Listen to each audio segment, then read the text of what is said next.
E aí, chefe? Meu Pastor, querido pastor Hélio, Pai do Senhor, boa noite, a paz do Senhor, como é que o senhor está? estamos aqui. Passa aqui um pouco atrás aqui para. A gente vai aqui só dar guardar uns 2 minutos enquanto o pessoal vai entrando aqui, né, pastor? Você pode aí ir recebendo o pessoal, dando saudação, só enquanto a gente preparando aqui um Aqui negócio aqui. entrou o Tiago, a Denise eu conheço, é uma jovem dedicada à obra. O Tiago também entrou.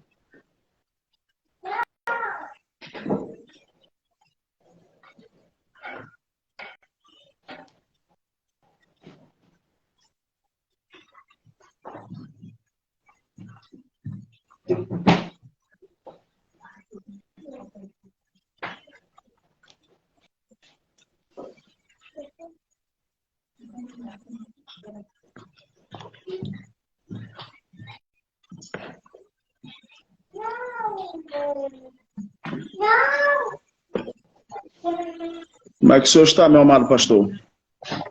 Estou bem. Cheguei ainda há pouco da igreja. Já consegui a gente iniciar essa tarefa hoje de estudar o livro do Apocalipse. É uma Sim, grandes e difíceis tarefa, mas nós iremos conseguir. isso. Já tem 5 pessoas, né? Vamos aguardar aí, pessoal. Vamos aguardar mais um pouco, deixa eu ver quem está chegando aqui. Quero dar boas-vindas aqui ao Tiago Abreu, né? Tiago é de São Luís, é meu primo, crente, pregador também. Deus abençoe, irmão Tiago. Amém. O Tiago. Vamos aguardar enquanto outras pessoas vão chegando aqui. Okay. Se o pastor Hélio quiser fazer aí um comentário sobre o que é o projeto, talvez tenha alguém que está chegando aí que não sabe do que se trata, né? Vamos aguardar só mais um minutinho aí. Sim, sim. Okay.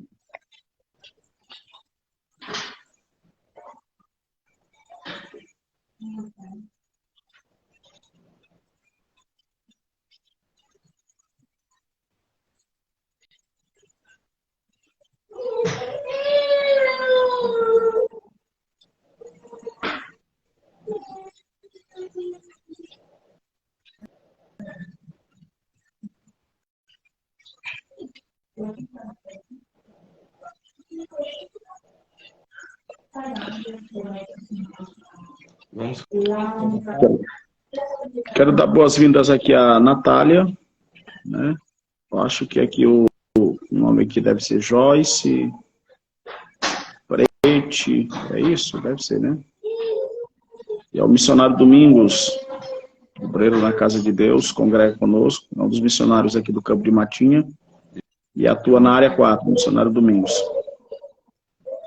Deus abençoe ao nobre obreiro, irmão Domingos, um excelente obreiro. Deus lhe abençoe, meu querido. Guilherme entrou agora aí. É o Thalisson, né? Thalisson Andrade, né?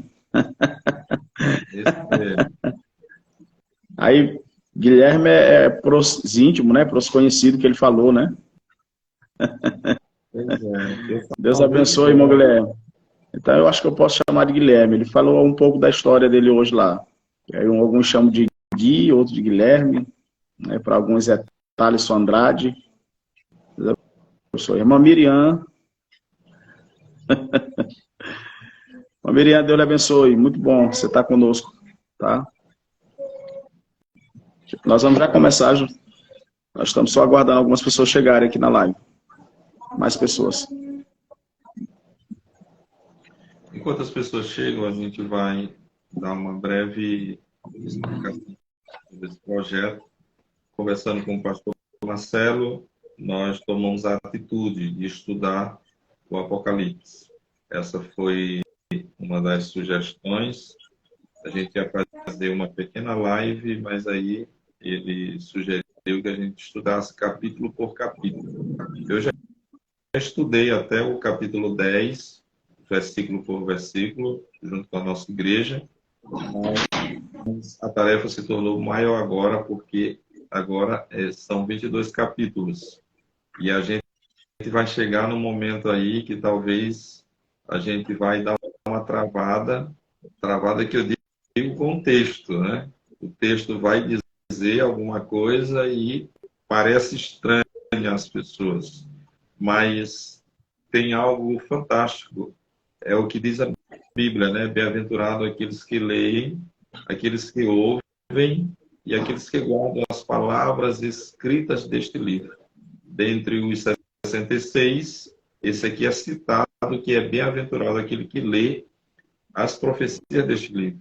Então, todos que estão participando desta live já se considere abençoado, bem-aventurado, feliz, porque você está ouvindo, vendo e lendo conosco. Se você tem uma Bíblia aí, você pode logo pegar a sua Bíblia. Se você quer estudar profundamente, a fundo mesmo no texto, você pegue a Bíblia, uma caneta, porque tem talvez algumas coisas interessantes que você vai querer anotar. Então é importante que você esteja com algo para anotar, marcar, ok? Nós iremos deixar também essa live salva também, com o pensamento da gente colocar também no nosso canal. Para quem não conhece, nós temos o canal no YouTube. Eu estou com a camisa aí do canal Sondando a Bíblia, só para todo mundo conhecer. E se você não é inscrito e quer se inscrever nesse canal, é só você acessar o YouTube aí, colocar Sondando a Bíblia, vai aparecer o nosso canal. Nós temos diversos temas importantes, não só relacionado a escatologia, mas também relacionado a outros assuntos, como curiosidades bíblicas, vídeos motivacionais. Temos também da viagem que realizamos em Israel, tem uma série de vídeos que realmente vale a pena você assistir e aprender mais um pouco também. É isso aí, pastor Marcelo. Fique à vontade aí, chefe. Sim. Eu quero dar boas-vindas aqui ao Roberto Abreu, levita, ali em São Luís. Temos algumas pessoas aqui de São Luís aqui já conosco, né? O Vinícius, o Roberto, entrou agora, a Bibi. Meus irmãos, Deus abençoe de uma forma especial. Também estou feliz por poder fazer parte desse projeto. E é interessante, nós dissemos em uma live anterior, na live anterior que nós gravamos, não me recordo agora qual foi o dia, mas nós tivemos aí um bate-papo com o pastor Hélio, para nós estarmos alinhando, acho que foi na terça-feira, né, pastor? Acho que terça-feira nós tivemos uma live aí para estarmos alinhando, justamente falando de como seria esse projeto hoje. E eu fico feliz em poder participar. Estava falando por trás dos bastidores com o pastor Hélio hoje mais cedo, e disse que esse projeto será um projeto motivador tanto para as pessoas que estarão participando, como para nós, né?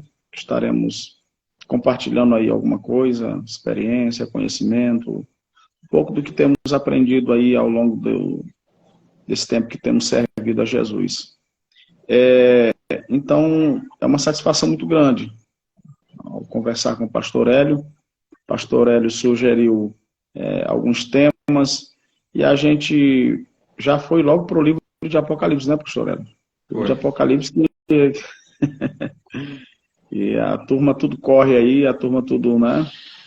Mas vai ser muito bom e muito proveitoso. Então, quero deixar aqui já a minha palavra de gratidão a Deus e por nós fazermos parte desse projeto aí. Semanalmente está gravando uma live para estarmos conversando, entendendo, lendo, interpretando o livro de Apocalipse. Esse livro que, para muitos, parece ser um negócio, né? Um negócio aí de outro mundo. As pessoas têm dificuldade de ler, né? Porque alguns, ao ler o livro de Apocalipse, acham difícil a interpretação, né? Por ser um livro de símbolos, um livro de figuras, de muitas imagens. Porém, como o pastor Hélio falou, agora falou em uma conversa que tivemos, que a questão é encaixar, né? A questão é encaixando os textos. Ele é um livro que, em algumas vezes você lendo, em algumas passagens, ele se interpreta, né? Ele se interpreta. E isso a gente vai observar aqui no capítulo 1, quando nós tivermos uma visão panorâmica, digamos assim, uma visão panorâmica do capítulo 1, que é o que vamos iniciar hoje, né, pastor Hélio?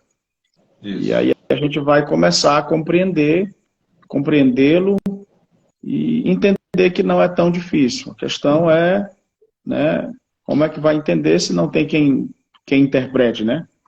Então a gente vai, ao longo dessa live, nós vamos estar entendendo, compreendendo e tendo uma visão geral do capítulo 1, consequentemente do livro de Apocalipse. Pastor Hélio. Eu quero dar um bem-vindo também ao meu filho que está assistindo aí de São Luís, Hélio Filho, também ao Léo, não sei onde ele está morando agora, Léo Wacton, ele morava ali no Vinagre, e a Nielma, também da área 4, e a irmã Maria Mafra também, que é uma mana para a gente, é como se fosse uma irmã. Deus abençoe a todos vocês aí que estão participando. Então vamos lá, né? Vamos lá. Então, sim, quem vai participar para estudar mesmo, e for possível, pegue a sua Bíblia e vamos abrir no livro do Apocalipse.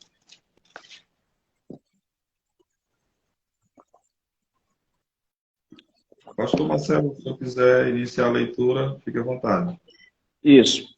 Eu já estou com a Bíblia aqui aberta, então você que tem sua Bíblia, é muito interessante o que o pastor Hélio está pontuando, porque se você pega a sua Bíblia, porque não, bem-aventurados que leem, bem-aventurados que ouvem, né? Então, o próprio texto de Apocalipse, né, já diz, bem-aventurados que leem. Então, vamos ler o texto, vamos acompanhar, vamos ver o que está dizendo aqui, observar os detalhes, as palavras que saltam do texto.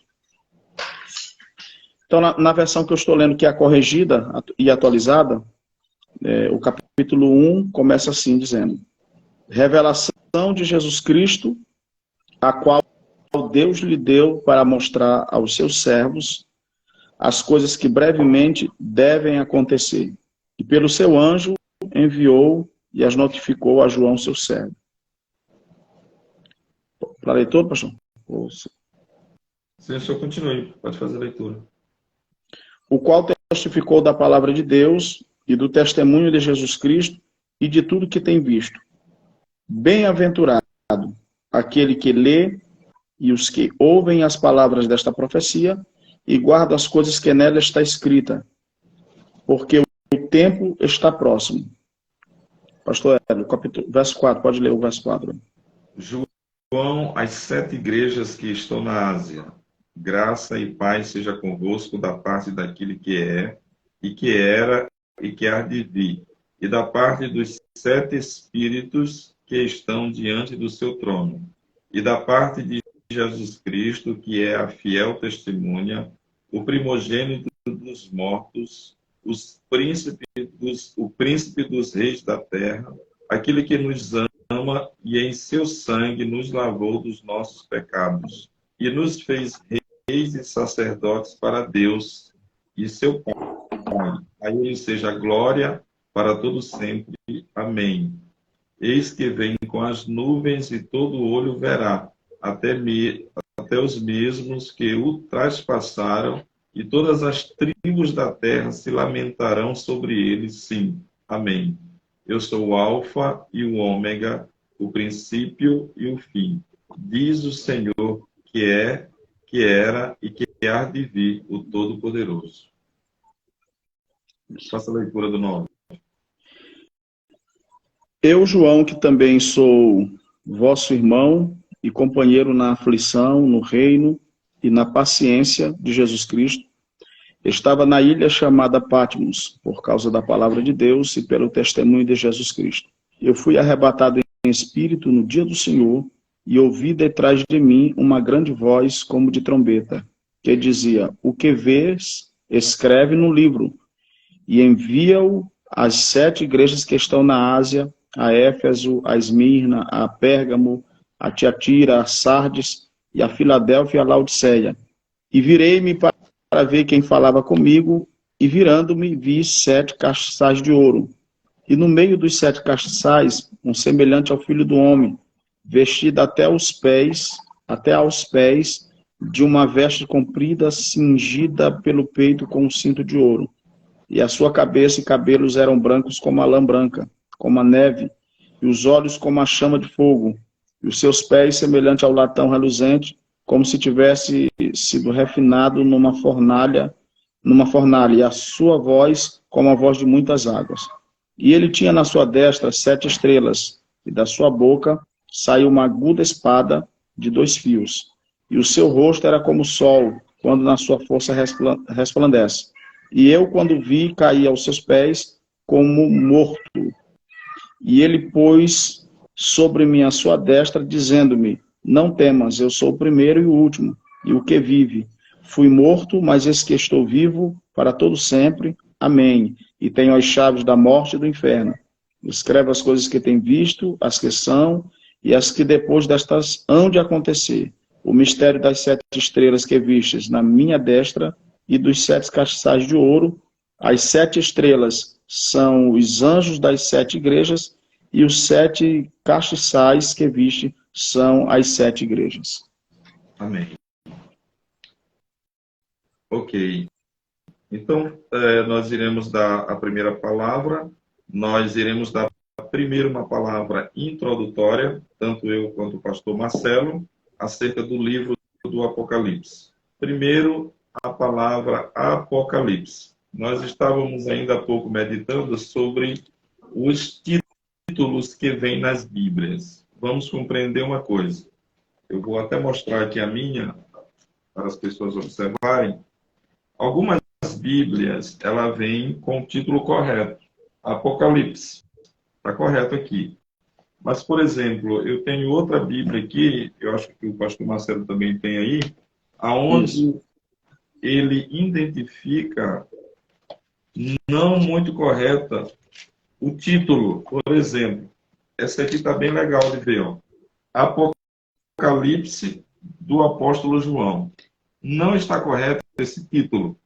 Título não faz parte do texto sagrado. Isso aqui é bom a gente deixar bem claro. Não faz parte do texto sagrado. Então, Apocalipse do apóstolo João. Veja que o texto mesmo, né, pastor Marcelo? Você pode até fazer a leitura do texto aí, o versículo 1. A parte A do verso 1, ele já inicia dizendo revelação de Jesus Cristo. Ou seja, então, Apocalipse de Jesus Cristo. Exatamente. Porque o Apocalipse ele é um substantivo, ele é um substantivo feminino, né? Que no original é Apocalipsis, que está no original.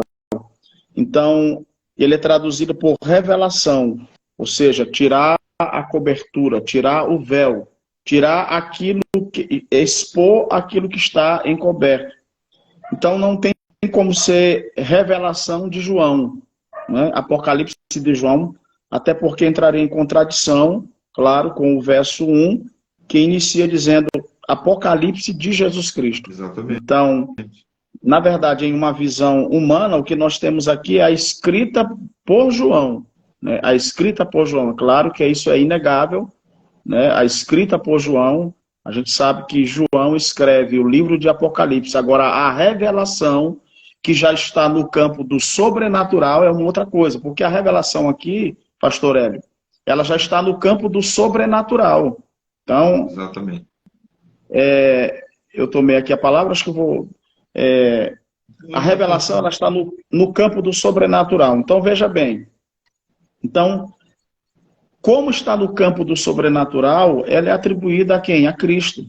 Então, João não vai para a ilha de Patmos planejando, arquitetando, premeditando escrever um livro. Não, ele vai, ele é deportado para a ilha de Patmos como prisioneiro, né, pastor? Veja que o pastor ainda vai dar mais aí mais uma pincelada, digamos assim, nesse assunto, mas só para título de introdução, João está preso na ilha de Patmos na ocasião em que ele recebe a revelação do Apocalipse, né? E essa revelação, ela não é uma revelação natural, porque ela não emana da fonte de João, ela não emana de João essa revelação. Essa revelação é uma revelação sobrenatural. De João aqui não sai nada. Não é João. João não está pensando, meditando para escrever um livro, lá na ilha de Patmos tentando ter uma inspiração para escrever o livro de Apocalipse. Não, ele está lá imaginando um propósito, está lá pensando viver um propósito, e é quando ele recebe a revelação. Então a revelação, ela está no campo do sobrenatural. Então, pastor Hélio, existe essa tradução aqui, dessa epígrafe, esse título, dado ao livro de Apocalipse, que em muitas Bíblias estão assim, Apocalipse do apóstolo João, ela já é uma tradução mais antiga. É uma tradução mais antiga. Na verdade, no original, não aparece a revelação dada a João. No original, a revelação é de Jesus, né? Isso está, inclusive, corroborado até nos originais. Então, quando você vai ler os originais, a gente vai perceber que a revelação é de Jesus. Exatamente. Então, aí, só recapitulando, aonde eu encontro a palavra Apocalipse no texto? Você encontra bem no primeiro versículo aí. Ele está em português, mas se você ler em grego, seria Apocalipse de Jesus Cristo. Então, a palavra Apocalipse é uma palavra grega. Como o pastor Marcelo falou, apó significa tirado de, e calipse, véu. Então, tirado véu, ou seja, descoberto. O que é contrário ao que muitas pessoas pensam. Quando a gente diz assim, pastor Marcelo, qual é o livro mais difícil da Bíblia? A gente vai e leva a nossa memória lá para o último livro, para o Apocalipse. Mas, na realidade, existem outros livros na Bíblia bem difíceis.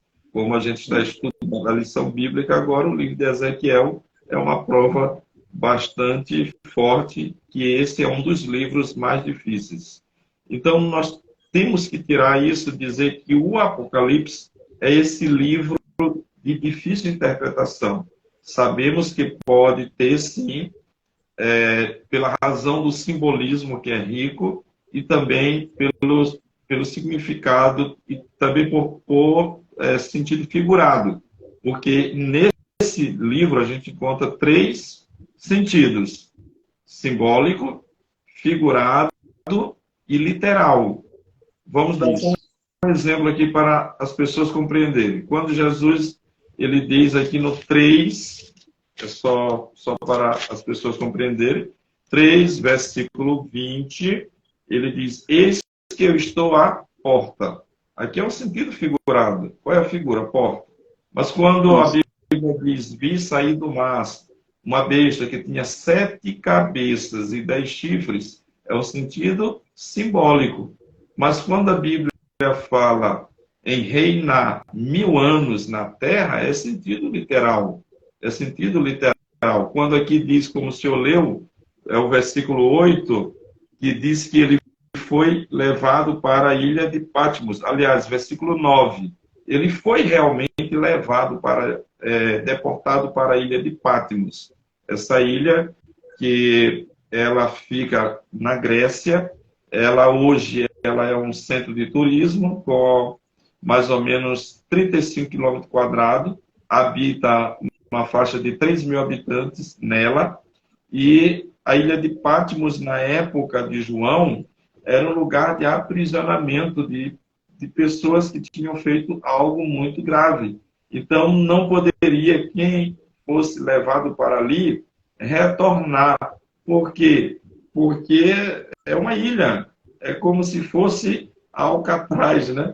Não tinha como sair. Então, foi justamente como o pastor Marcelo falou, ele foi revelado a ele por Jesus Cristo. Por isso que é revelação de Jesus Cristo, apocalipse de Jesus Cristo. É isso aí, pastor. O senhor pode continuar a introdução aí. Pastor Hélio, para nós entendermos o livro de Apocalipse, é necessário nós primeiro nos reportarmos ao contexto histórico. Então, o contexto histórico, em síntese, é que João, né, sendo ele o mais novo dos apóstolos, nesta ocasião aqui, em que João escreve o livro de Apocalipse, todos os outros já haviam sido mortos da forma mais terrível, né, pelo martírio. Então, na época, o imperador Domiciano, ele diz os historiadores que o imperador Domiciano ele foi um dos imperadores mais cruel daquela época. Inclusive, ele sobrepujando, inclusive, até ao império de Nero. Nero era considerado muito cruel, mas o imperador Domiciano, ele realmente ocupa essa posição de um imperador muito cruel.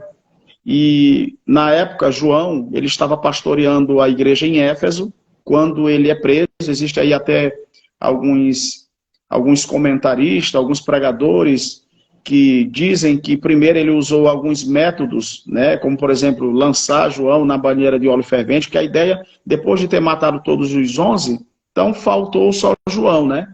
Faltou João. Então, Lucas, por exemplo, a gente tem Lucas sendo morto aí, enforcado no pé de uma oliveira. A gente tem tanto Tiago como Pedro sendo decapitado a cabeça, crucificado, digo melhor, Pedro sendo crucificado, o Tiago sendo morto à espada, enfim.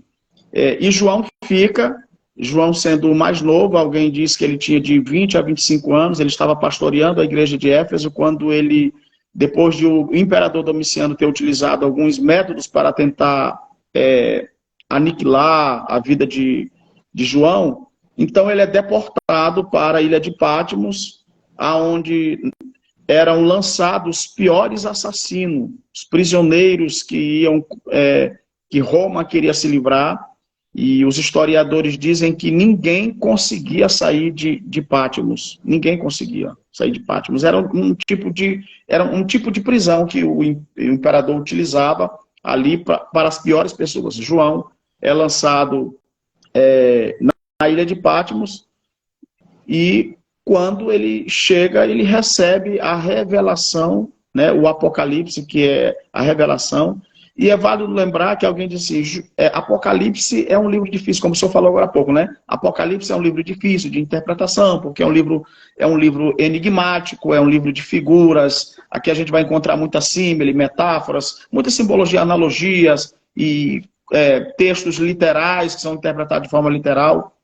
Entretanto, se Apocalipse é tirar a cobertura, a gente vê aqui quem revelou? Jesus, né? Quem revela a João é Jesus. Então, quem tira o véu, quem tira a cobertura é Jesus. Então, se ele tira a cobertura, se ele tira o véu da revelação, é porque ele quer que as pessoas entendam e compreendam o livro de Apocalipse. Então, tem aí um entendimento muito importante e que deve nos motivar a estudar o livro de Apocalipse, até porque o que o livro de Apocalipse mostra? Ele mostra, no seu contexto geral, ele mostra a vitória da igreja, ele mostra Cristo reinando, o Cristo vitorioso, e a igreja reinando com ele, né? Reinando com ele. Ele mostra a derrota final de Satanás, que é o que todos nós desejamos, é o que todos nós queremos, que o perseguidor da igreja, o inimigo da igreja, que hoje persegue utilizando as suas artimanhas, seja um dia destruído, e Apocalipse mostra isso. E é interessante, pastor, que essa revelação, ela está no sentido ela está no sentido de determinação pela vontade soberana de Deus. Porque, veja bem, o que ele revela a João não é o que poderia acontecer. O que ele revela a João não é uma possibilidade. O que pode acontecer ou não. Ele não revela a João o que pode acontecer. Apocalipse não trabalha possibilidades. Apocalipse trabalha certeza. Então ele diz assim, revelação do Senhor Jesus, a qual Deus lhe deu para mostrar aos seus servos as coisas que brevemente devem acontecer. Então aquele que organizou esses acontecimentos, ele está acima desses acontecimentos e é ele que determina que esses acontecimentos um dia, né, hão de acontecer. Então, isso aqui está determinado. Então, a gente vê em Apocalipse a destruição do diabo, a destruição das pessoas que zombaram de Deus. É importante as pessoas que estão conosco aqui na live entenderem isso aqui, refletirem sobre isso aqui. Então, há uma determinação de Deus sobre os acontecimentos futuros, entendeu? Que nenhum outro livro mostra isso aqui.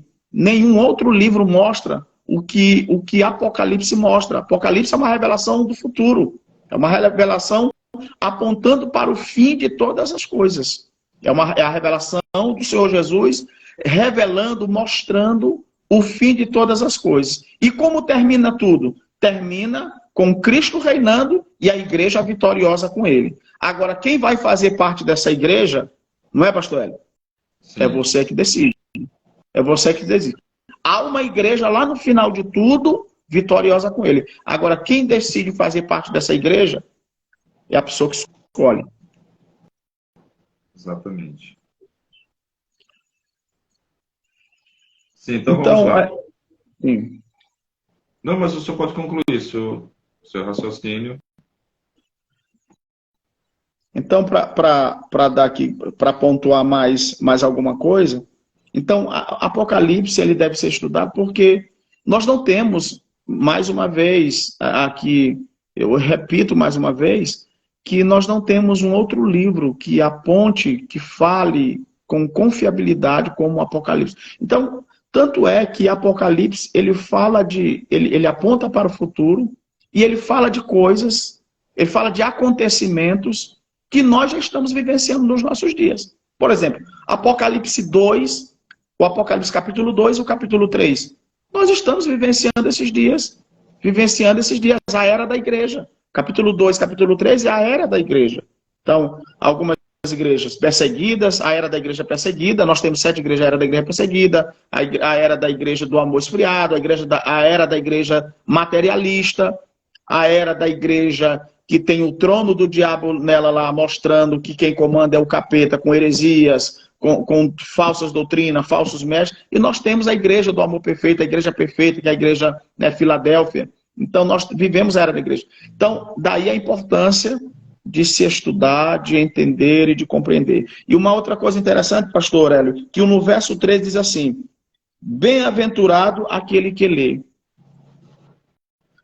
Esse verso aqui, 3, é um dos únicos versos que diz que a pessoa que lê a Bíblia, ele tem felicidade, ele recebe felicidade. Como? Então, deixa subentendido o quê? Que a pessoa que não lê, né? Que não lê, a pessoa que lê, ele é abençoado com a felicidade.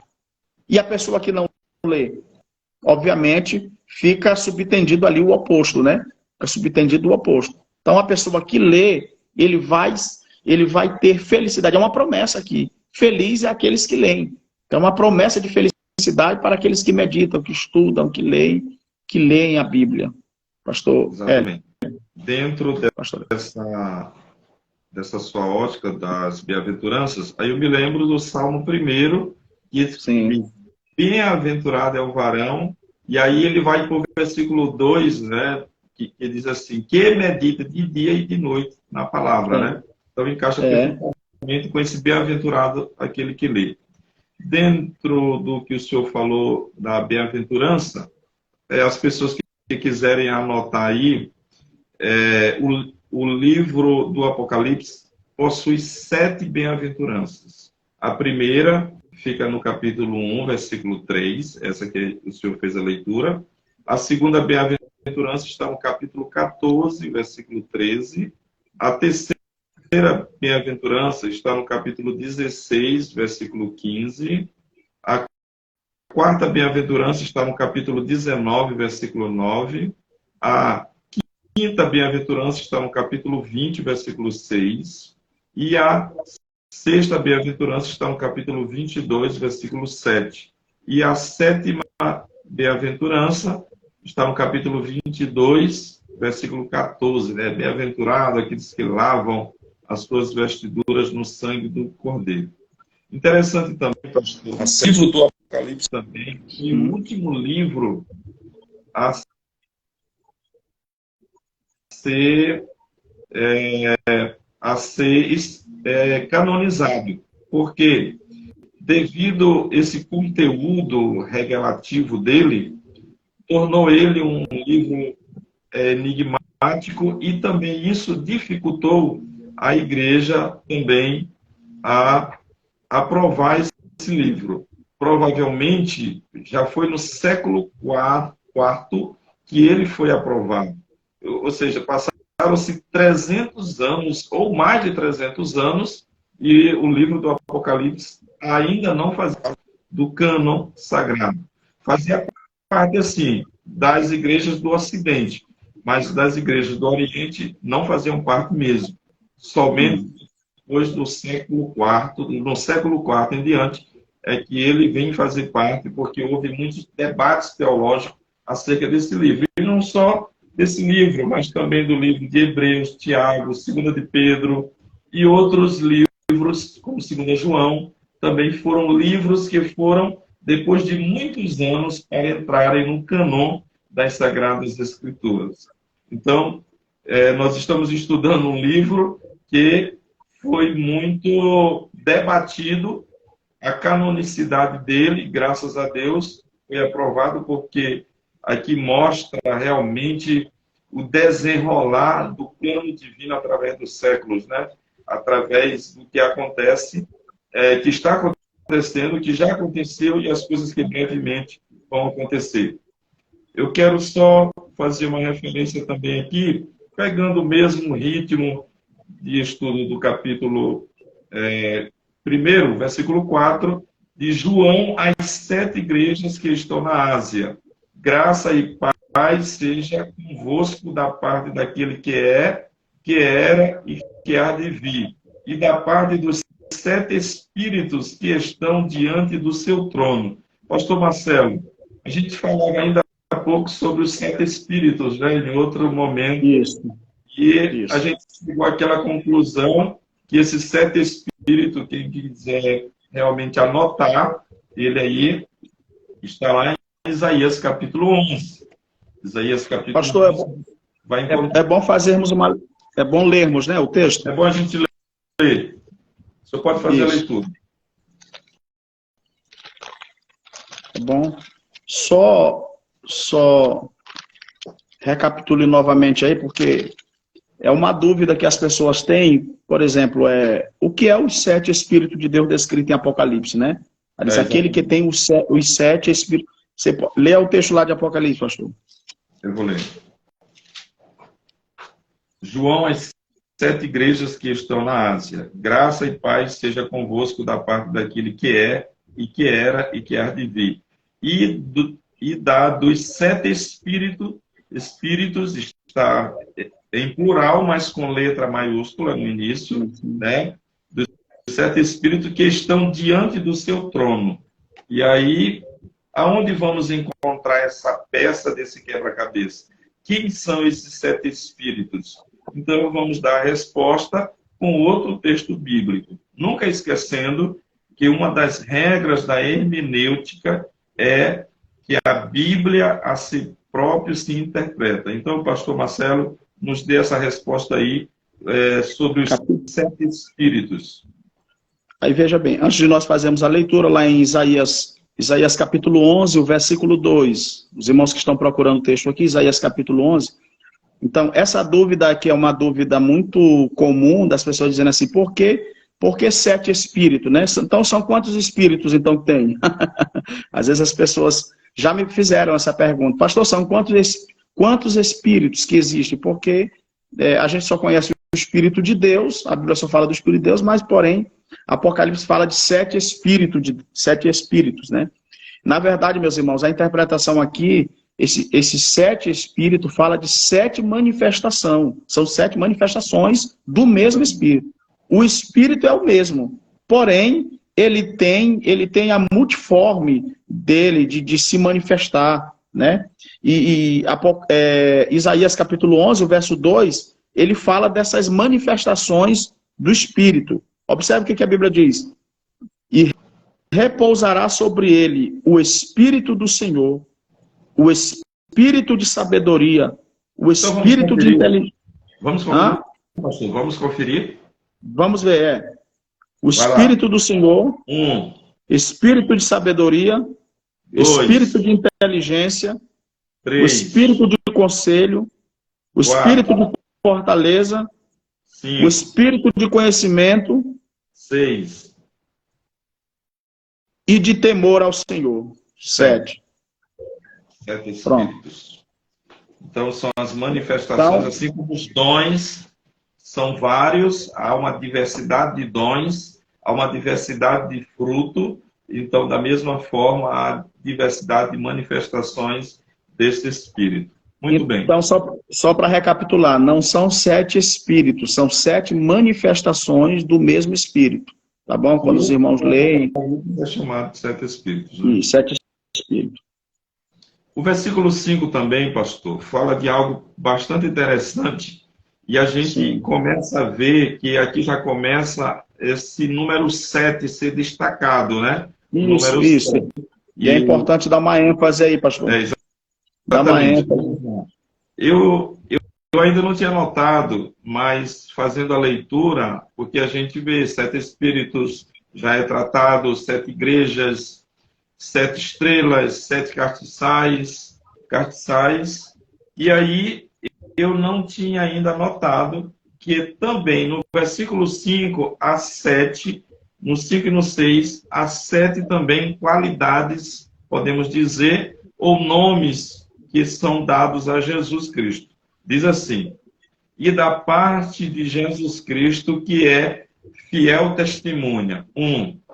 Primogênito dos mortos. 2. Príncipe dos reis da terra. 3. Aquele que nos ama. 4. E em seu sangue nos lavou dos nossos pecados. 5. E nos fez reis e sacerdotes para Deus e seu Pai. 6. E aí faz o fechamento, dizendo a ele glória e poder para todos sempre. E aí é um dos pilares da reforma protestante. A ele seja dada a glória, né? A sólida glória que é dado a ele, que fecha aqui no versículo 6, com a 7ª qualidades, atributos, nomes dado a Cristo, que é glória e poder para todos sempre a ele. E aí o versículo 7, nós tratamos também um pouco sobre o versículo 7, o senhor pode fazer o comentário aí do versículo 7, pastor.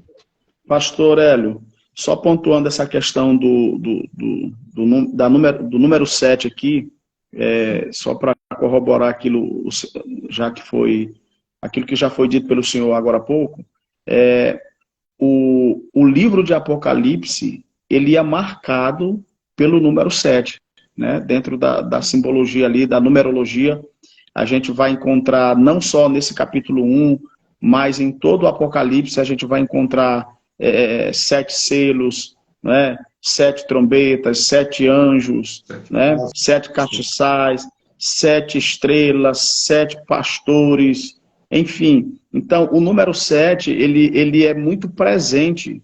Ele é muito presente. Eu estava observando aqui, eu fiz algumas anotações, estava vendo aqui que ele fala, inclusive, de 7 reis. Não é isso, pastor? 7 reis. Ele fala de Que são as sete cabeças, né? Sete bem-aventuranças, né? Um cordeiro que tem 7 pontas e 7 olhos. Então, o número 7, ele é muito presente em todo o livro. E o número 7, na numerologia, ele fala da plenitude, né? Ele fala da plenitude de Deus. E só para nós Aí termos tem um uma peça entendimento. com 7 olhos, porque se colocar, vamos dizer, 7 câmeras ao nosso redor, ela consegue atingir todo o espaço aonde ela está. Então, isso é Isso. plenitude, a totalidade. Isso. Continue, pastor. Então, e plenitude, totalidade, plenitude, pastor Hélio, uma coisa é perfeição e outra coisa é plenitude. Plenitude é aquilo que é mais do que perfeito, né? Então, a plenitude de Deus, né? O número 7 ele fala da plenitude de Deus, da totalidade de Deus. Então, é uma coisa interessante para a gente observar. Por isso que o número 7 ele é tão presente no livro de Apocalipse. Coisa importante, a gente observar o número 7 muito presente. Sim, pastor. Versículo 7 aí. Passa aí. E eis que vem com as nuvens, e todo olho verá, até os mesmos que transpassaram, e todas as tribos da terra se lamentarão sobre ele. Sim, amém.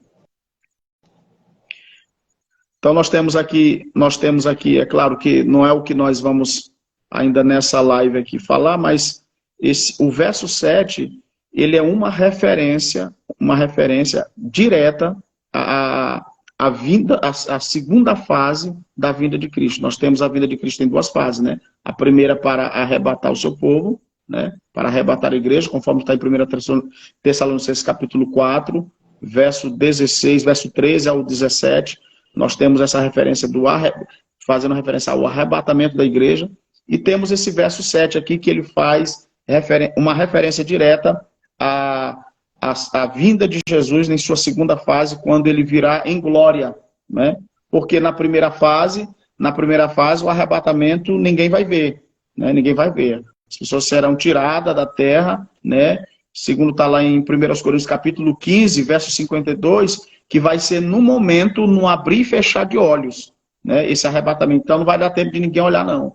Só que quando nós subirmos, né? Aí vai ter algumas coisas que estarão acontecendo, mas em suma estaremos com ele festejando 7 anos, e aí depois, aqui no céu, na terra, a grande tribulação. Então, depois de 7 anos, ele desce já com a igreja que ele arrebatou 7 anos atrás. Então, nesse momento que ele vem, a primeira fase ele vem nas nuvens, né, nos ares, ele vem nos ares, e na segunda fase ele vai vir, né, descer mesmo, e as pessoas vão ver, e a Bíblia diz, todo olho verá. E esse que vem com as nuvens, e todo olho verá. Então, esse acontecimento do todo olho verá vai ser na segunda fase da sua vinda. É importante relatar que aqui não se trata do arrebatamento. E por que eu estou dizendo isso? Porque tem pessoas que faz uma relação desse texto, pastor Hélio, com o arrebatamento, mas não tem nada a ver com o arrebatamento aqui, não. Aqui fala da segunda fase da vinda de Jesus, quando ele vai vir em glória. Quando ele vier em glória, aí sim, todo olho verá. Na primeira fase, ninguém vê. Apenas os crentes, né, as pessoas, os crentes, a igreja do Senhor, o verá. Por quê? Porque eles estarão sendo arrebatados, né? Então, eles estarão encontrando o Senhor nos ares. Porém, na segunda fase, todo olho verá. E vai se cumprir aquele texto lá de Filipenses, no capítulo 5, diz assim, e toda língua confessará Jesus Cristo é o Senhor, para a glória de Deus Pai. Então, aqui faz uma referência à segunda fase da vinda de Jesus. É importante fazer essa relação aí de interpretação. E também, só colaborando com o que o senhor falou, repetindo um pouco, essa primeira fase, que é esse arrebatamento, que é o raptar, é o ser levado, tirado, puxado, arrancado, ela é secreta para o mundo, mas pública para a igreja. Pública para a igreja. Essa segunda fase, ela é pública para o mundo, né? Todo olho verá. Aí vem aquela expressão, mais na frente do capítulo 6, que diz assim, monte, cai sobre nós, outeiro cai sobre nós, porque nós não suportamos a glória daquele que vem montado. Então a gente vê o poder e a glória como se fosse o próprio sol descendo na terra. Aí, eis a razão de todo olho verá mesmo, como diz o texto. Tem outra coisa interessante também aqui, nesse texto, é que diz assim, até os mesmos que o traspassaram, ou seja, é indicando que a segunda fase da volta dele será para os judeus, aqueles que o traspassaram, aqueles que o mataram, furaram o seu lado, e ele foi crucificado, mas ressuscitou. E todas as tribos da terra se lamentarão.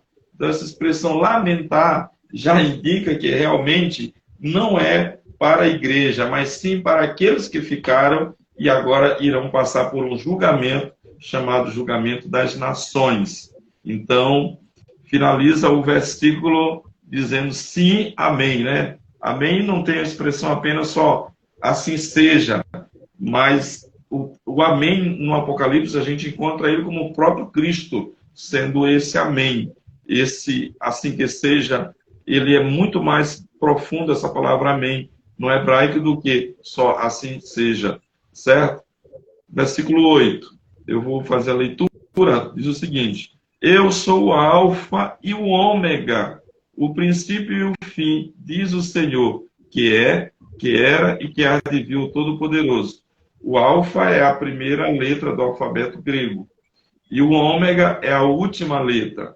Aqui é somente para indicar a eternidade dele, que ele próprio é o início e o fim de tudo. Ou seja, não tem como Cristo ter um espaço para dizer, não, bem aqui eu comecei. Quando ele diz, eu sou o princípio e o fim, a gente já indica como se fosse a eternidade fazendo o seu movimento de forma circular. Então, diz que essa palavra alfa e ômega, ela indica princípio e ela indica fim. Eis a razão porque ela é citada no português. Ela é citada aqui no grego, alfa e ômega no grego, e é citada no português, princípio e fim. E o fim. Diz o Senhor, aí vem que é presente, que era passado e que há de vir futuro. Ou seja, o tempo e o espaço não pode conter o Todo-Poderoso, como finaliza aqui o versículo, chamando ele de El Shaddai, o Todo-Poderoso, ou seja, aquele que tem todo o poder e toda a glória. É isso aí, meu pastor. Pastor Hélio, é importante destacar que essa primeira sessão aqui do capítulo 1, ela é dividida em 3 sessões, né? Nós temos a primeira sessão que ela vai do capítulo 1, do verso 1 até o verso número 3, que é uma palavra introdutória, né? Na verdade, que aqui ele vai lançar todas as prerrogativas inerentes a Cristo, né? Que é o autor da revelação, né? Então aqui ele vai lançar essa autoridade da revelação e da inspiração direcionada direto a quem é de direito, que é Cristo que revela. E aí João começa fazendo aí no verso 4 ao verso 8, ele vai também elencando aqui algumas prerrogativas de quem está revelando, né? A fiel testemunha, aquele que tem os 7 espíritos, né? Jesus Cristo, o primogênito dos mortos. É válido lembrar essa expressão que ela é muito confusa assim, na mente de alguns que não procuraram entender o texto na sua íntegra. Primogênito dos mortos. Então a gente sabe que ele leva esse título de primogênito dos mortos, não é porque ele foi o primeiro a ressuscitar, no sentido humanamente falando. Então, houve outras ressurreições antes dele. Porém, ele é o primogênito dos mortos porque ele é o primeiro a ressuscitar e nunca mais morreu, né, pastor? É o primeiro, né? Então, ele encabeça, né, essa fileira, porque daqui a pouco vai ser a gente, né? Daqui a pouco vai ser aqueles que morreram em Cristo. Mas ele encabeça essa fileira aí dos que morreram para nunca mais, morreu, ressuscitou para nunca mais morrer. E todos os que vieram antes dele, e até hoje, até os nossos dias, todos os que morreram e alguns que ressuscitaram voltaram a morrer novamente. Então ele tem autoridade para ser chamado de primogênito dos mortos, porque ele morreu, ressuscitou e nunca mais voltou a morrer. É importante a gente... Que alguém vai dizer, por que primogênito? Já que a palavra primogênito quer dizer primeiro, né? Significa primeiro, né? Porque ele é o primeiro a surgir dos mortos. Quando, na verdade, houve outros que morreram e ressuscitaram também antes dele. Então, a interpretação é essa aqui. Aí chega aqui na terceira sessão, pastor, que nós já até fizemos aqui um comentário já, né? Sobre o contexto histórico. Aqui, pastor. Só voltando bem aqui, sim, importante que a palavra primogênito dos mortos, os que estão nos ouvindo possam anotar uma referência, que é 1 Coríntios 15 e 20, que trata das primícias dos que dormem e coloca ele como sendo o primogênito, né? Como sendo o primeiro. Encaixar, somente para encaixar no que o senhor falou. Isso, aí. Importante mesmo.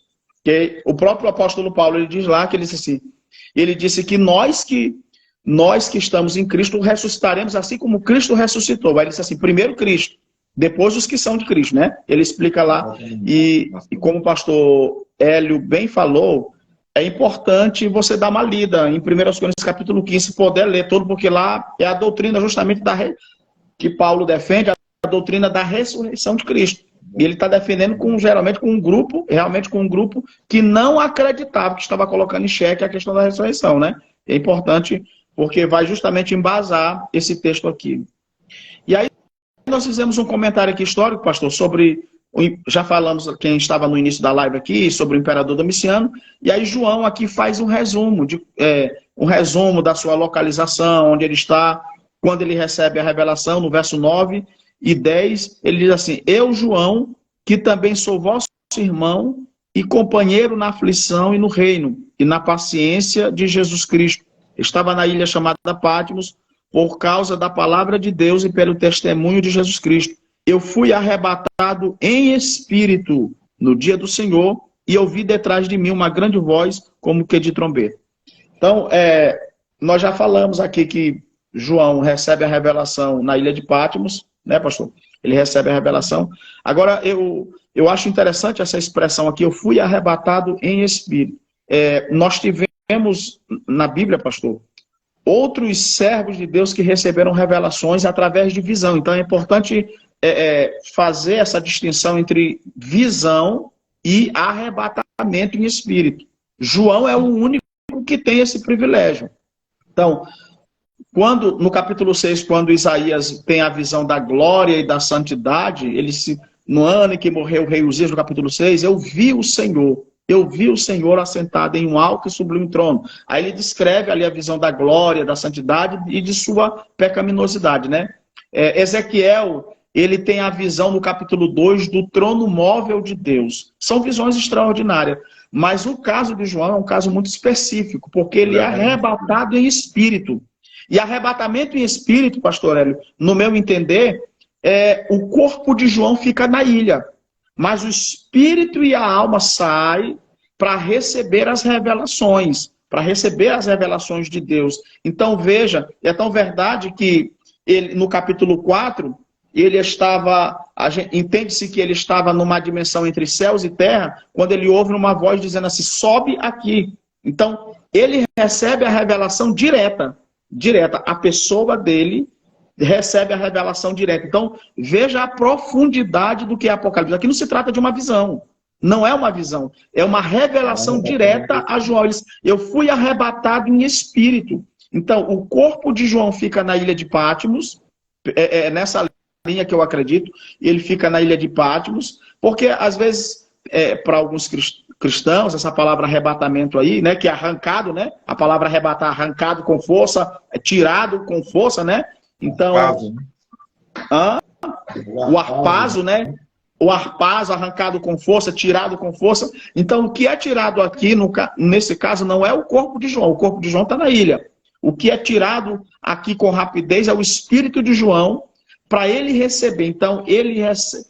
É tão verdade que ele diz que ele entra no capítulo 4, pastor, e ele vê coisas que ele não consegue descrever. É importante nós fazermos essa observação, porque João recebe a revelação direta. Só foi arrebatado em espírito. E quem é arrebatado em espírito, o corpo dele ficou inerte, ficou como morto lá o episódio foi o corpo dele ficou como morto na ilha de Patmos, enquanto o espírito e a alma recebiam as revelações diretamente por Jesus. E isso aqui me impressiona, isso aqui me deixa, né, eu fico assim muito impressionado, eu fico pensando nesse episódio, o João estando ao lado de Jesus, estando com Jesus de uma forma espiritual mesmo, e ele recebendo a revelação. Porque tem uns arrebatamentos aí, pastor, vou até abrir um parênteses, tem uns arrebatamentos aí meio estranhos. Arrebatamento, a turma fica piscando o olho, né? Tem até uma cidadã aí, que eu não vou falar nem o nome, não é o caso aqui, mas a gente está falando de arrebatamento, ela já foi não sei quantas vezes para o inferno, né? Aí já foi não sei quantas vezes para o inferno, e os arrebatamentos dela para o inferno. Aí, esses arrebatamentos são os arrebatamentos estranhos. Arrebatamento onde o camarada mexe o olho, mexe boca, mexe braço, são arrebatamentos estranhos. E tem muita gente aí, né? Muita gente aí que fica em internet dizendo eu fui arrebatado. No corpo, né? Se está mexendo, o espírito e a alma estão lá, não está arrebatado. Tá lá, não existiu arrebatamento. Então, esses arrebatamentos onde a pessoa vai, dorme um sono em casa, fica cochilando, continua. Então, não é esse tipo de. É importante ressaltar que não é esse tipo de arrebatamento que João recebe. João recebe um arrebatamento espírito. O corpo de João fica na ilha de Patmos. O espírito e a alma vão para receber as revelações. Ele recebe, tem um momento que ele recebe nos ares, porque quando ele, se assim, o texto de Apocalipse fala assim, sobe, se é para subir, só precisa subir quem ainda não, quem está embaixo, né? Então ele está, aí ele diz que no capítulo 4 é que a gente de fato vê ele no céu. João no capítulo 4, ele entra no céu. Ele entra no céu, ele é levado ao céu, isso é glorioso. Porque no capítulo 4 ele já vai ser uma figura da igreja levada para o céu. Então o espírito e a alma de João entram no céu. E é tão lindo ver isso, que ele está no céu, que quando encerra o capítulo 22, pastor Hélio, ele volta para o corpo novamente. Ele termina a revelação e volta para o corpo. E qual é a primeira palavra que ele diz depois que ele desce novamente? Maranata. Vem logo, eu quero ir para lá. Vem logo, agora vem, porque eu quero ir para lá. Eu quero estar lá. Então é maravilhoso isso aí, é maravilhoso. Então eu fui arrebatado no dia do Senhor. Há uma interpretação dessa questão no dia do Senhor aqui, que essa expressão no dia do Senhor, que é dies Dominique, que alguém interpreta como uma expressão no latim como o dia de domingo, né? O dia de domingo. Eu não sei até onde a veracidade dessa interpretação, né? Dessa interpretação, mas há uma interpretação, pastor Hélio, de que ele foi arrebatado no dia do Senhor, referindo-se ao dia de domingo. Mas eu não afirmo aqui essa interpretação, né? Porque essa expressão no latim, dia do Senhor, no latim está dies de Dominique, dia de domingo. Então pode ter algum sentido aí, né? Pode ter sentido que pode ser que João tenha revelado até o dia, porém isso aqui é só uma linha, né, de pensamento, e é importante, pastor Hélio, que eu vou já deixar o senhor falar, é importante ressaltar, meus irmãos, que Apocalipse, ele é um livro que você pode interpretá-lo, há linhas de interpretação, não há erro nisso, não são coisas, é claro que existem coisas essenciais que a gente precisa andar junto, mas tem coisas que de um intérprete para outro vai mudar algumas coisinhas, mas que isso não altera, é só uma questão de mudança de interpretação. Dentro do que o senhor falou, essa palavra dia do Senhor também pode se referir o dia do arrebatamento. Por quê? Porque João ele está vendo não só o que já passou, o presente, mas ele está vendo o que há de vir. Então, ele foi arrebatado no dia do Senhor. Ou seja, no dia que o Senhor virá. Pode-se entender assim também, né? E tem uma interpretação. Outras linhas. Aqui diz também no versículo 9, quando diz assim, eu, João, que também sou vosso irmão. Então, aqui indica que ele está escrevendo mesmo, para essas 7 igrejas, certo? Igrejas estas que ele considerava como suas irmãs mesmo, e Éfeso foi com certeza, a igreja dele mesmo, e há um contexto histórico que diz que Maria, quando Jesus disse para João cuidar dela, que é o mesmo João aqui, que escreveu, ele levou Maria, a mãe de Jesus, para morar em Éfeso. Inclusive, eu conheci o monte lá, quando a gente foi em Éfeso, onde falava que eles moravam na montanha que fica em frente à antiga Éfeso, certo? Aqui diz, companheiro na aflição, e no reino e na paciência de Jesus Cristo. Então, ele está mostrando aqui também que essas igrejas que ele escreveu, eles eram companheiros na aflição, no reino e na paciência de Jesus Cristo. Ou seja, eles também eram coparticipantes do sofrimento dele. Então, quando ele escreve e trata dessa revelação tão importante, ele traz aquela igreja para um patamar espiritual, mostrando o que Deus fez com ele e o que Deus poderia fazer na vida de cada um deles. Aí, essa expressão, como o senhor já explicou, arrebatado em espírito, me lembra também, pastor, que o profeta Ezequiel também foi arrebatado em espírito. Só que ele não usa a expressão arrebatado, né? Ele usa que ele foi levado em espírito, naquela a revelação do Vale dos Ossos Secos, ele foi levado em espírito também, né? E teve também arrebatamentos de corpo mesmo, que, por exemplo, Filipe também foi arrebatado, ou seja, desapareceu de um lugar e apareceu em outro. Mas aqui, de fato, é mesmo em espírito mesmo, como diz o texto. Aí diz mais aí, ouvi detrás de mim uma grande voz como de trombeta. A gente encontra muito isto no livro do Apocalipse, essa expressão grande voz, ou como voz de trovão, ou como voz de trombeta, ou como voz de clanjor de trombeta, a gente encontra muito isso. E ele ouviu detrás dele como grande voz que dizia, né? O que vês, escreve num livro e envia-os às 7 igrejas que estão na Ásia. Então, aqui é uma prova, ele é inquestionável que, de fato, ele escreveu o livro do Apocalipse, pois o próprio Deus está dizendo para ele escrever num livro e agora enviar às 7 igrejas.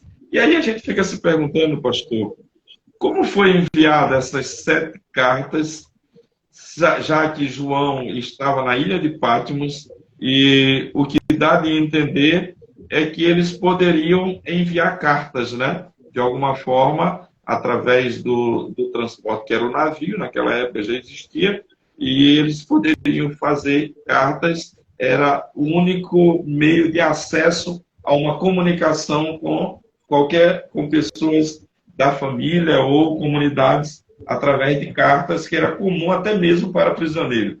Paulo, ele está preso e ele está preso em Roma e está aí escrevendo as igrejas, as 4 igrejas que ele escreveu quando ele estava preso. Então, aqui mostra que eles tiveram acesso a essas cartas, essas igrejas, dessa forma. Ele preso lá, mas tinha autorização para ele enviar essas cartas. É o que dá de entender. Aí entra as 7 igrejas: Éfeso, Esmirna, Pérgamo, Tiatira, Sardes, Filadélfia e Laodiceia, que nós iremos tratar melhor dela no capítulo 2, mas aqui eu quero, para quem não sabe, eu tive a felicidade de conhecer as ruínas dessas 7 igrejas. Não existe mais nenhuma. Não vou fazer comentário de nenhuma em particular agora, deixar para o capítulo 2, mas o que existe é apenas ruínas. Ou seja, se eles tivessem perseverado, se eles tivessem também firmados na fé, com certeza ainda existia cristãos.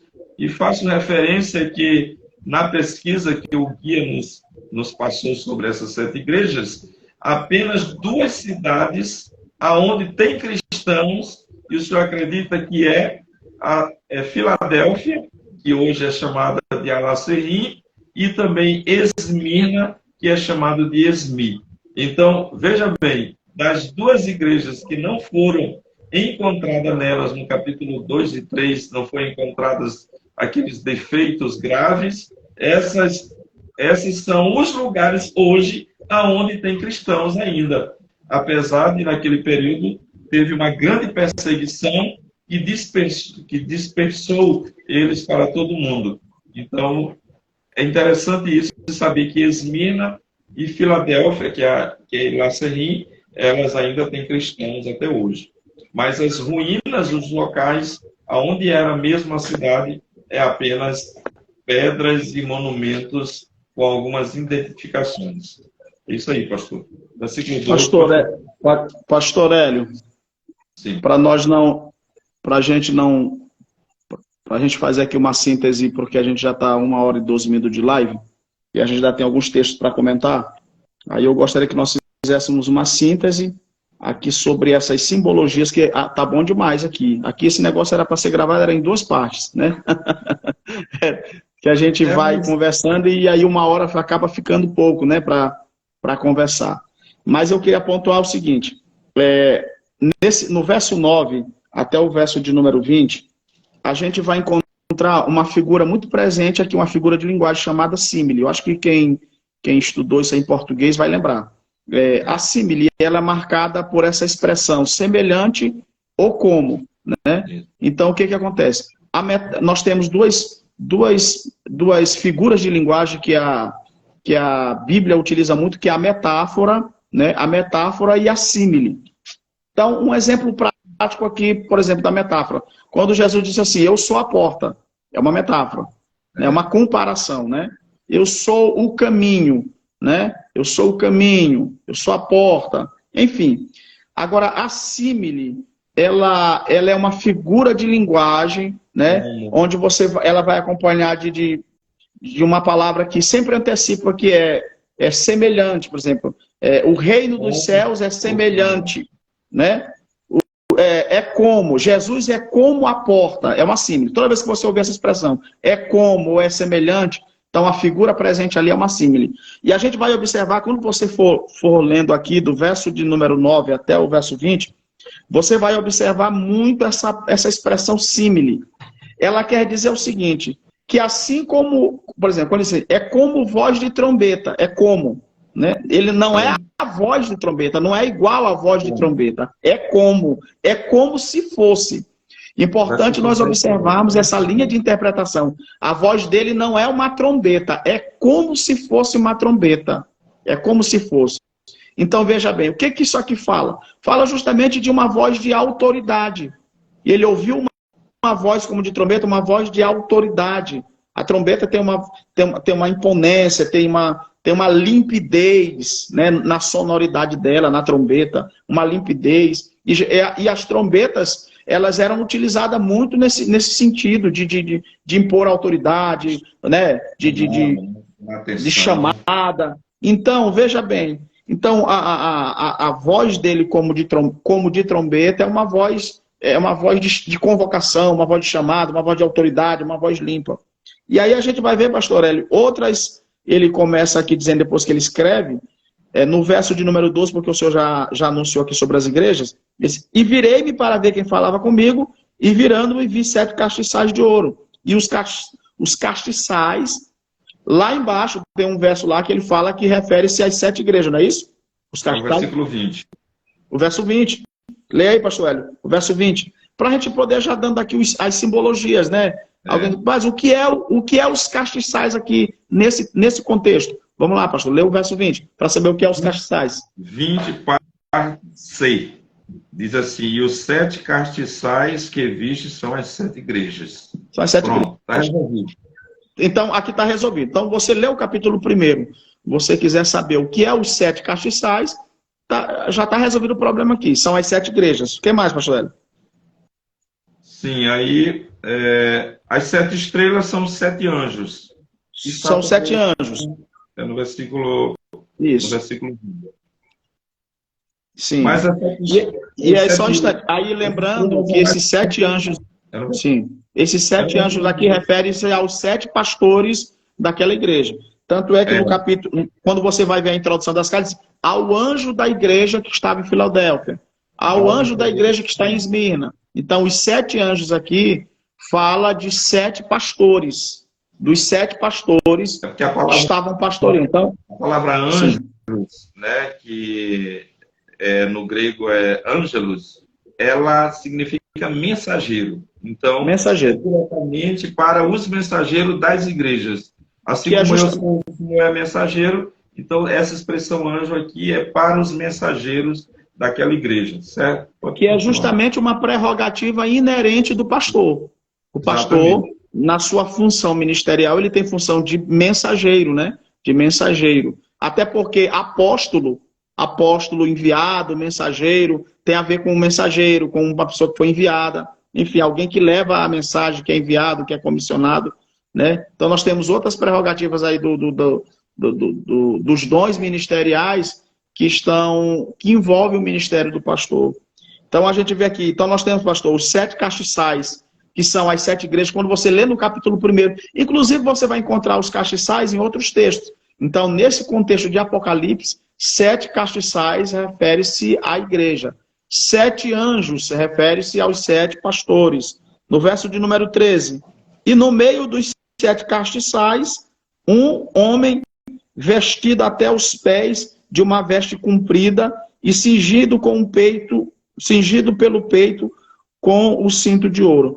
Essas vestes compridas aqui têm a ver com a justiça dele. Eram umas vestes de juiz, né? As vestes agora aqui, porque João Batista viu ele como cordeiro, né? Como cordeiro. Ele se apresenta para João apóstolo aqui como juiz, né? O Cristo glorificado, o Cristo agora que está sentado na cadeira de juiz. Obviamente o juiz assentado, ele não vai mais se apresentar com roupa tem que ser com roupa de juiz. Então é assim que João vê. João vê ele não só com a autoridade, mas com as vestes de juiz. Então, o cinto aqui no seu lombo fala justamente da sua fidelidade, da sua justiça, né? Da sua justiça. As vestes compridas, né? As vestes eram uns talares, isto é, longas como uma beca de juiz. Tem um comentarista que diz isso aqui. Era uma veste comprida como uma veste de juiz, e o cinto indicando aqui a justiça e a fidelidade. Então, todas essas simbologias aqui, ela aponta para um atributo de Cristo. Para um atributo de Cristo. Um atributo que é inerente a Cristo, para um atributo incomunicável de Cristo. O que mais, pastor? O Veste comprida fala... assim. Sim. E a sua cabeça...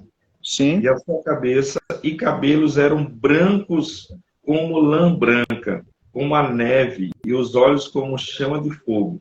Ou seja, esse aspecto do seu rosto, incluindo o cabelo, incluindo os olhos, cabelos brancos, olhos como fogo, indica a pureza e a purificação. Brancos, pureza, fogo, purificação, que possuía ele nesse aspecto como Cristo glorificado. Isso. Aí tem outra coisa legal também aqui, pastor Hélio.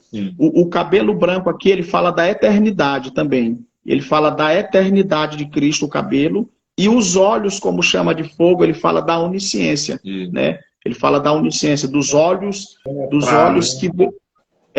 do Cristo, os olhos como chama de fogo, fala do Cristo onisciente, né? Que vê todas as coisas, conforme está lá no Salmo de número 139, né? Que vê, e o salmista diz, eu não posso me fugir da presença dele, porque para onde eu for, os olhos dele estão. Então, olhos como chama de fogo também fala além de falar da pureza, fala também da onisciência de Cristo, como também os cabelos brancos falam da eternidade dele. E tem outra coisa mais aí, sobre chama de fogo, seus olhos como chama de fogo, tem mais coisa. Tem mais coisas. A Bíblia diz que as nossas obras perante ele serão lançadas no fogo. Que fogo é esse? É ele que tem os olhos como chama de fogo. Porque é os olhos que tudo vê. Tem que passar lá em 1 Coríntios. Eu pratico, os olhos que tudo vê, como o senhor diz, os olhos com chama de fogo, eles conseguem identificar que tipo de obras eu estou fazendo para Deus. Justamente. Então, é interessante demais. E esses olhos oniscientes, é tão verdade que quando ele se apresenta à igreja, ele se apresenta com a onisciência. Ele diz assim, eu conheço as tuas obras. Pronto. Os olhos de chama de fogo, fala da onisciência. Então, só porque quem pode conhecer as obras de todos os seres humanos da face da terra, é quem tem onisciência para saber isso. Então, ele tem os olhos do, como chama de fogo, fala da onisciência dele, e é tão verdade que ele se apresenta às igrejas dessa forma. Eu conheço as tuas obras, eu sei quem é você, eu sei tudo que tu faz, porque as tuas obras estão diante dos meus olhos, estão diante da minha onisciência. Verso 15, né? E os seus pés semelhante a latão reluzente. Isso aqui é para mostrar, em outra tradução parece que diz bronze polido, não é isso? Eu não sei se isso, bronze polido. Não sei se eu tenho essa tradução. Os seus pés semelhantes a latão reluzente, como se tivesse sido refinado numa fornalha.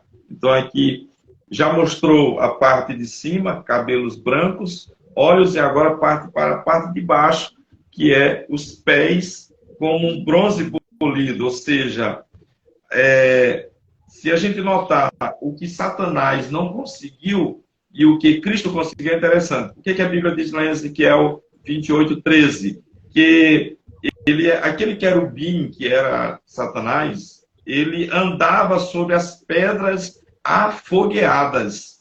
E aqui mostra o Cristo glorificado com pés reluzentes, com pés que podem tocar em qualquer lugar. Ou seja, o poder, a majestade dele está em todos os lugares.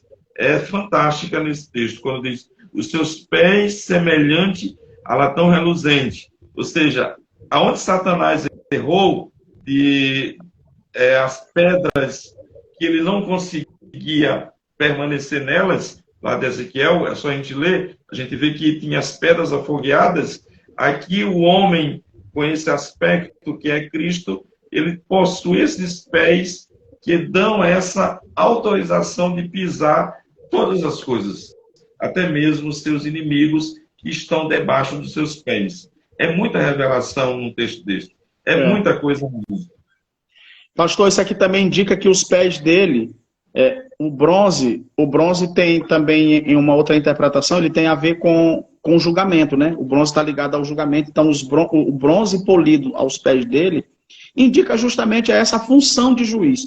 Todas essa visão de João do cabelo, dos olhos, do cinto, das vestes e do bronze, é o Cristo, né, agora glorificado e que está como juiz. Quando ele esteve conosco, aliás, nesse momento ele exerce a cadeira de advogado, né? De advogado, ele está intercedendo por nós, mas ele também é juiz, porque o Pai deu essa autoridade, e vai chegar um momento que lá, inclusive no juízo final, né, ele vai exercer essa função de juiz quando ele vai julgar, né, as nações, desde Adão até daqueles que passaram pela grande tribulação e depois que pecaram contra ele, enfim. Então, Jesus também, uma das prerrogativas inerentes de Cristo é juiz, ele é o juiz, né? O Pai deu essa autoridade a ele. Falando em juiz, e os pés, ele vai pisar sobre o Monte das Oliveiras quando ele voltar. E aí vai se fender, né? Vai se partir para julgar as nações ali também. O texto continua dizendo, e a sua voz como, olha aí a expressão de novo, olha a símile aí novamente, como a símile de novo. A voz de muitas águas.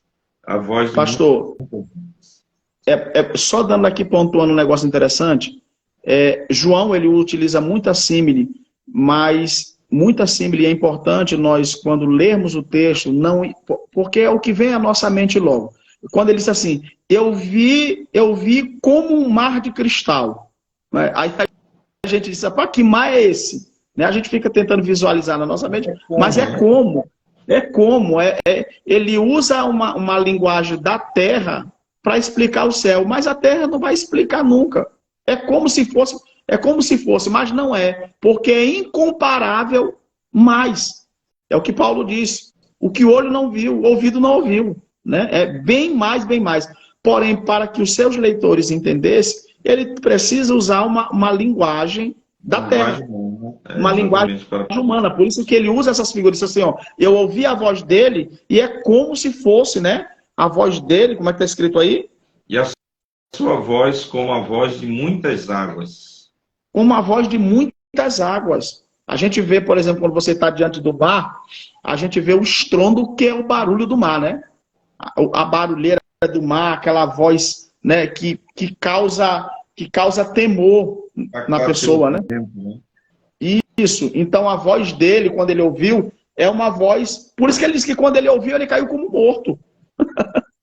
Caiu como morto diante do impacto. O poder e a glória deste Cristo. Né? Ele caiu como morto diante do impacto de ouvir a voz do Cristo glorificado. É poder demais, irmão. É poder demais aqui. É interessantíssimo isso aí. Demais, demais. Aí diz, o versículo 16, ele tinha na sua destra, ou seja, do lado direito, 7 estrelas. É interessante. E da sua boca saía uma aguda espada de 2 fios, e o seu rosto era como o sol, quando na sua força resplandece. Então, a primeira parte, na sua destra, 7 estrelas.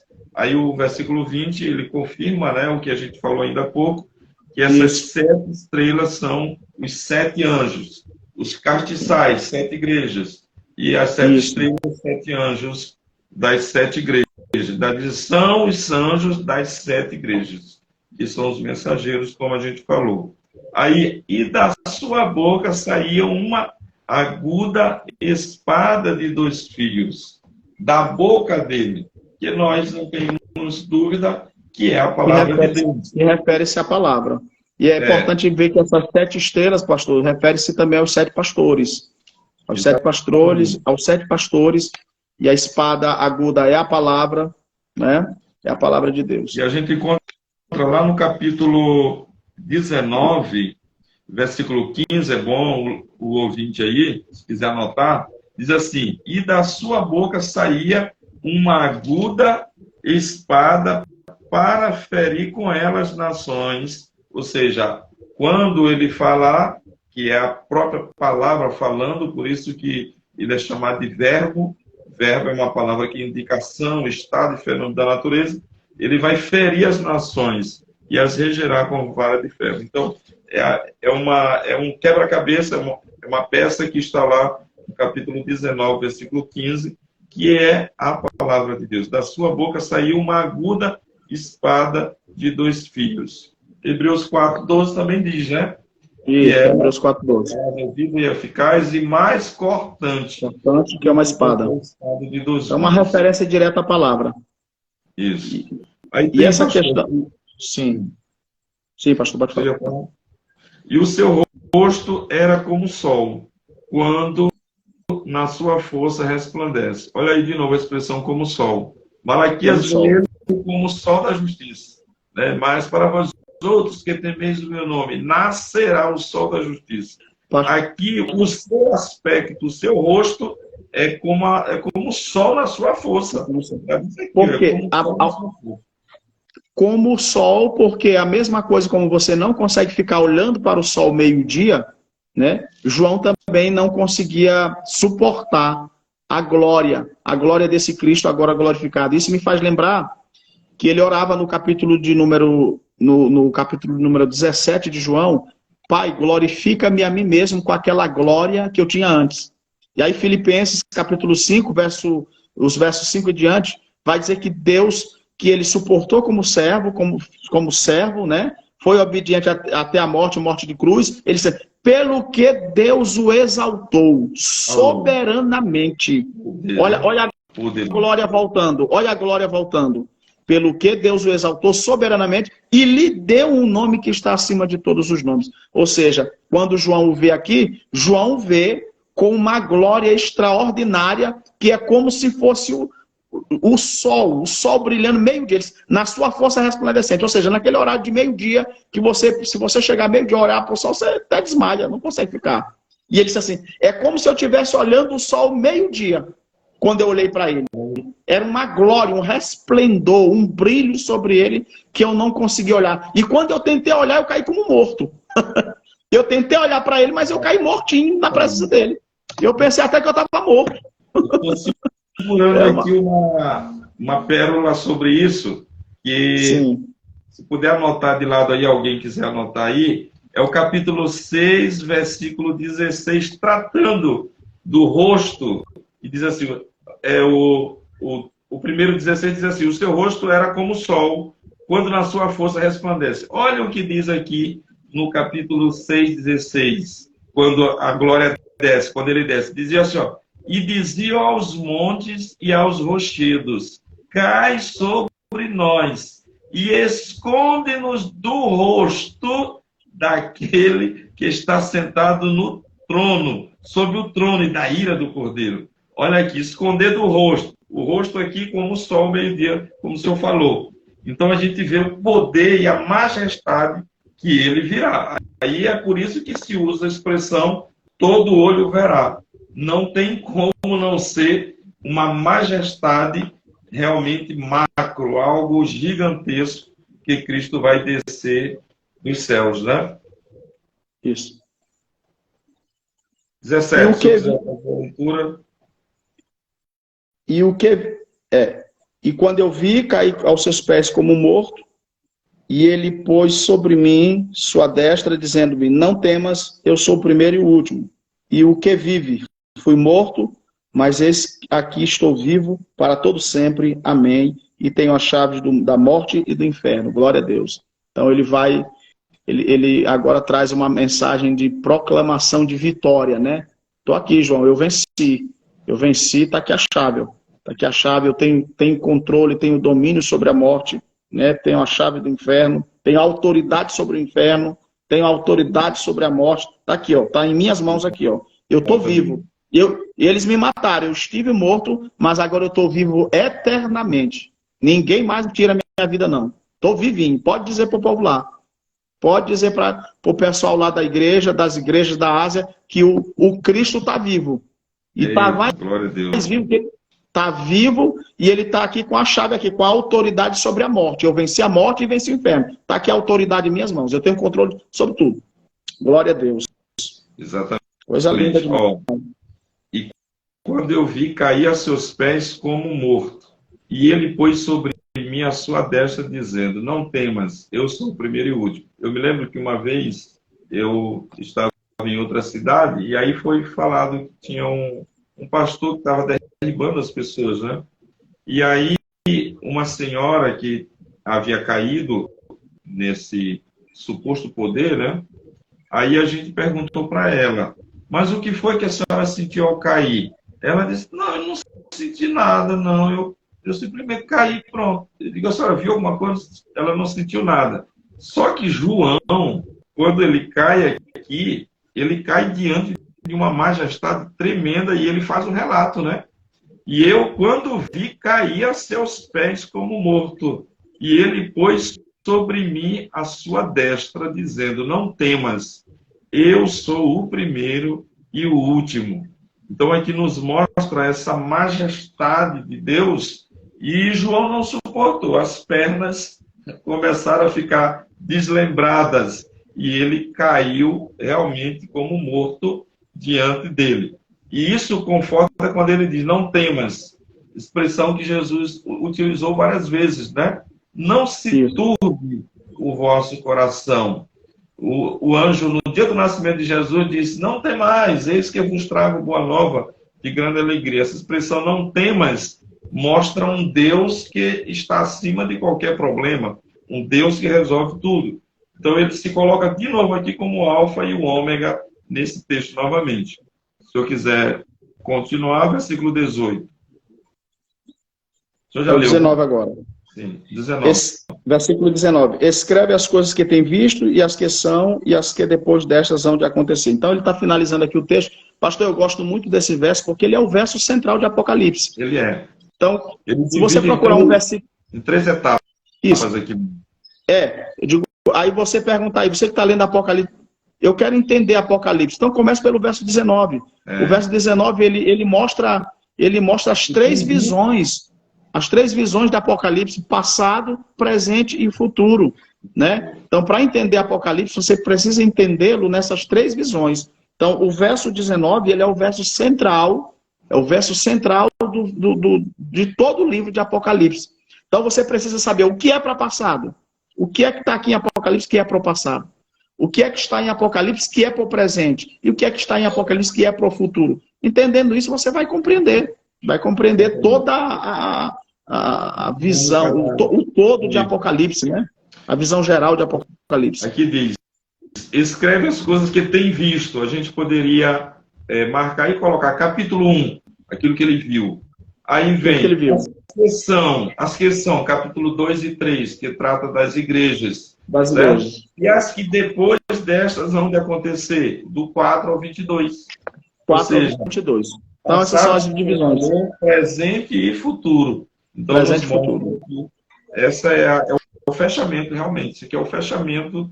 De todo o livro aqui está dentro aqui. Passado, presente e futuro está inserido aqui dentro desse versículo. E aí, para finalizar, nós temos o 19, o 20, né? Vamos fechar com o 20 aqui. Isso. O senhor pode ler aí a gente fecha o 20 aí, que o senhor já até leu ele, né? Mas leia o 20, vai. Das 7 estrelas que viste na minha destra, o próprio Jesus falando, e dos 7 castiçais de ouro, aí ele diz, o mistério é este, as 7 estrelas, olha aí, ó, aí é por isso que o Apocalipse é desvendado o véu. Ele está dizendo, aí eu vou dizer o que é o mistério. O mistério é este, as 7 estrelas são os 7 anjos, os 7 mensageiros das 7 igrejas. E os 7 castiçais que viste são as 7 igrejas. As 7 igrejas são os 7 castiçais. Então, aqui está explicado total o mistério das estrelas e também do castiçal. Os 7 castiçais. Pastor Hélio, eu só quero fazer as minhas considerações. A gente está a 1h30, já estamos chegando a 2 horas de live. E a ideia não era essa, mas a gente vai conversando, a gente vai gostando e a gente vai... E falar da Bíblia é algo muito extraordinário que alegra muito a alma da gente. Então a gente espera que nessa primeira live aí, apesar de um horário talvez desconfortante para alguns, né, ficar até 11 horas, mas a gente quer agradecer aí a Deus e aos que estão até agora conosco. Isso é prova que você... também, né? Isso é prova que você tem desejo de aprender. O que eu queria dar uma sugestão nessa live aqui, para a gente não demorar mais, você que tem uma dúvida sobre o livro de Apocalipse, envia para a gente. Envia tanto no meu PV como no PV do Pastor Hélio. Você manda para a gente no direct, aí você manda a pergunta, pastor, eu queria entender isso aqui. Você enviando para mim e para o Pastor Hélio, está em casa. Aí nós vamos trazer essas perguntas, Pastor Hélio, para a live, para as nossas próximas lives e notificar. Se você quiser até para a gente notificar quem está fazendo a pergunta, a gente faz também, tá bom? Então, mandem as perguntas. Daqui para frente é o livro de Apocalipse. Você pode pegar lá qualquer parte da Bíblia que você queira entender e nós vamos nos esforçar para estar respondendo aqui para vocês. Você leia o livro de Apocalipse. Qual é o capítulo que você tem dificuldade? Qual é a simbologia que você tem dificuldade? Qual é a figura que você se deparou que você não consegue entender? Faça essas perguntas e a gente quer poder conversar, interagir com vocês. Então, o meu conselho aos meus irmãos é que elabore perguntas, envie no direct para o Pastor Hélio e para mim também, para a gente poder estar conversando, interagindo, enfim. Mas eu quero agradecer a todos vocês que estão conosco até agora, tá? Até agora. E espero que a gente tenha contribuído para o seu conhecimento em alguma coisa, tá bom? Deus abençoe. Já quero fazer mais um agradecimento. Deus abençoe a todos. Obrigado, Pastor Hélio, pela oportunidade, em nome de Jesus. Eu quero também agradecer a todos que participaram e dizer que a gente esmiuçou um pouco o texto, porque nós tratamos não uma leitura superficial, mas realmente foi feito um trabalho de versículo por versículo mesmo. E nós iremos para o capítulo 2 na próxima terça-feira. Então você está convidado a participar, Se você entrou agora e não viu o início, você pode ver. Depois você pode ver o início e você pode ir anotando as referências que a gente falou, as nossas explicações que a gente deu, a nossa exegese. Eu não considero como exegese, porque a gente evitou ultrapassar o texto, né? Qualquer coisa que ultrapasse o texto, a gente explicou de forma não literal, mas tem coisas simbólicas. Nós temos figuras, a símile a gente encontra aqui no texto, e figuras, metáforas, mas a gente tentou explicar como de fato aconteceu. Foi revelado na ilha de Patmos, ele iniciou essa revelação e nós iremos dar continuidade naquilo que João viu na revelação que Deus deu a ele, que Jesus deu a ele. É isso aí, pastor. Muito obrigado, Deus abençoe. Se alguém tem alguma dúvida aí, pode fazer a pergunta aí para o pastor Marcelo. Gente, boa noite a todos. O Guilherme já está aqui alertando que a live está para encerrar automaticamente, que a gente ultrapassou o horário aqui. Mas a gente quer agradecer a todos, que Deus abençoe, viu, pastor Hélio? Deus abençoe o senhor, Deus abençoe o seu ministério. E é próxima segunda, terça-feira que vem, né, pastor Hélio? Terça-feira. E aí a gente aguarda vocês mandarem as perguntas, tá bom, meu povo? A gente vai encerrar aqui para não ficar, mas se alguém quiser ir mandar perguntas aí, a gente está aqui disponível, tá bom? Um abraço a todos de coração. Deus abençoe a todos, pastor Hélio. Uma observação também, que a razão de ter demorado é porque não foi só o capítulo, a gente fez uma introdução do livro todo. Foi necessário isso, porque é o primeiro capítulo. Já o segundo capítulo, nós já vamos direto para o texto, certo? Então não vai ser como a gente fez hoje, e foi mais ou menos meia hora só fazendo essa introdução, foi importante, e já tem aqui o Guilherme dizendo, abra uma caixinha de perguntas. É interessante, né? O senhor que entende melhor aí, o senhor faz isso aí, tá bom? Deus abençoe a todos que participaram, em nome de Jesus. Um abraço, povo. Deus abençoe a todos. Em nome de Jesus. Muito obrigado. Agora para salvar, porque esse aí...